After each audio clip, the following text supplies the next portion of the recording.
आज हम पढ़ेंगे पाठ 10 लेसन 10 मजदूरी और प्रेम। ठीक है। सबसे पहले लेखक परिचय में है सरदार पूर्ण सिंह। ठीक है, लेखक जो हैं वो हैं सरदार पूर्ण सिंह।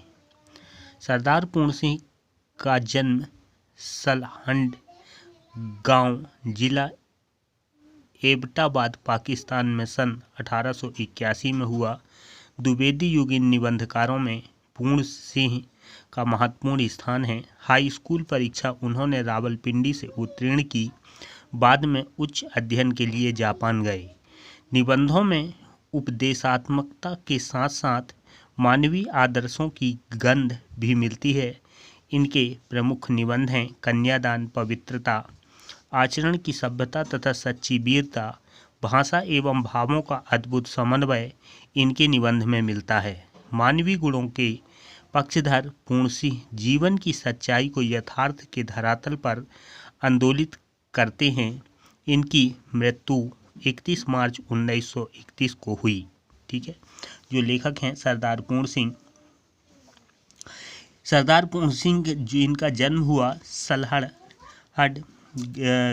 गांव जिला एबटाबाद पाकिस्तान में। ठीक है, ये उस समय पाकिस्तान में जिला एबटाबाद पाकिस्तान में हुआ। ठीक है, 1881 में इनका जन्म हुआ। द्विवेदी युगीन निबंधकारों में हैं। इनका जो युग है ये द्विवेदी युगीन निबंधकार हैं। पूर्ण सिंह का महत्वपूर्ण स्थान है। ठीक है, द्विवेदी युग के जो जितने निबंधकार हैं उनमें इनका महत्वपूर्ण स्थान है। हाई स्कूल परीक्षा उन्होंने रावलपिंडी से उत्तीर्ण की। हाई स्कूल तक की परीक्षा इन्होंने रावलपिंडी में ही पढ़कर वहाँ के से उत्तीर्ण किया। बाद में उच्च अध्ययन के लिए जापान चले गए। ठीक है, बाद में फिर ये उच्च अध्ययन के लिए शिक्षा के लिए जापान गए। निबंधों में उपदेशात्मकता के साथ साथ मानवीय आदर्शों की गंध भी मिलती है। ठीक है, इनका जो निबंध है वो उपदेशात्मकता है, उपदेश पर आधारित है, साथ में मानवीय आदर्शों से भी मिला हुआ है।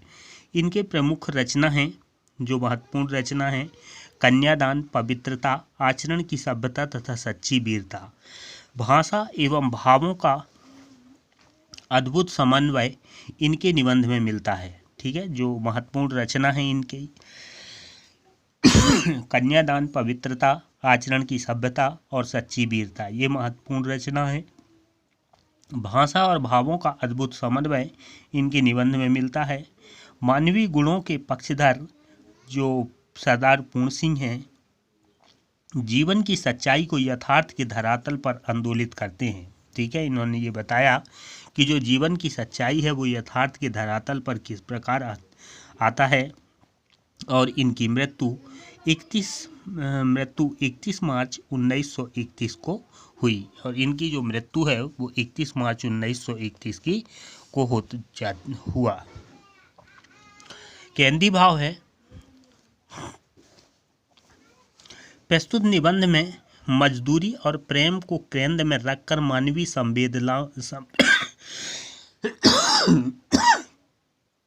संवेदनाओं को रेखांकित किया है। जीवन के यथार्थ से साक्षात्कार कराने वाला चाहे वह सैनिक हो, किसान हो या गडरिया, कोई भी व्यक्ति लेखक के सहजता से प्रत्येक के मर्म को छुआ है। श्रम की साधना में रत सुख दुख, संघर्ष, परिणति, अभाव, पूर्ति और खुशी, रंज को गंभीरता से आत्मसात करते हुए उनकी अनुभूतियों का प्रभावशाली चित्रांकन है। लेखक ने लोकहित को सर्वोपरि मानते हुए श्रम की महत्व भली भांति प्रतिपादित की है। व्यक्ति, समाज और विश्व की प्रमुख समृद्धियों का मूल आधार सकारात्मक परिवर्तन का प्रयास कर्म और कर्मठता से ही संभव है। निबंध में प्रगति का, सुख और शांति का मंत्र सिर्फ श्रमिक और उनकी शक्ति पर ही सिद्ध हो सकते हैं। श्रम से सच्चा आनंद प्राप्त होता है। श्रम ईश्वर की सच्ची पूजा के समान है। श्रम चाहे खेती का हो, ईंट का हो, पत्थर का हो, लकड़ी का हो या लोहे का, संपूर्ण श्रम कभी महात्मा योगी या विद्वान की साधना से कम नहीं होता। ठीक है, केंद्रीय भाव में लेखक यहाँ बताते हैं कि जो निबंध है, प्रस्तुत निबंध है, ये मजदूरी और प्रेम पर केंद्रित है। मानवीय संवेदनाओं को का जीवन में यथार्थ चित्रण किया गया है, साक्षात्कार किया गया है। किसान हो, गड़रिया हो, ठीक है, लेखक ने सहजता से उनके मर्म को छुआ है और उनके भावनाओं का वर्णन किया है। श्रम की साधना में सुख दुख, संघर्ष, परिणति या भावपूर्ति, सुखी रंज गंभीरता से आत्मसात करते हुए उनके अनुभूति का प्रभावशाली चित्रांकन भी किया है।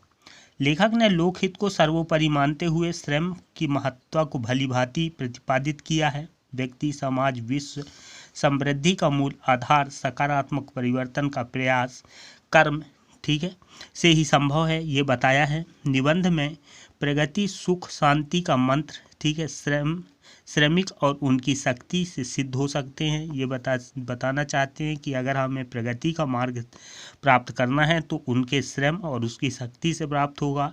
श्रम से सच्चा आनंद प्राप्त होता है। जो श्रमिक होते हैं उसको सच्चा आनंद प्राप्त होता है।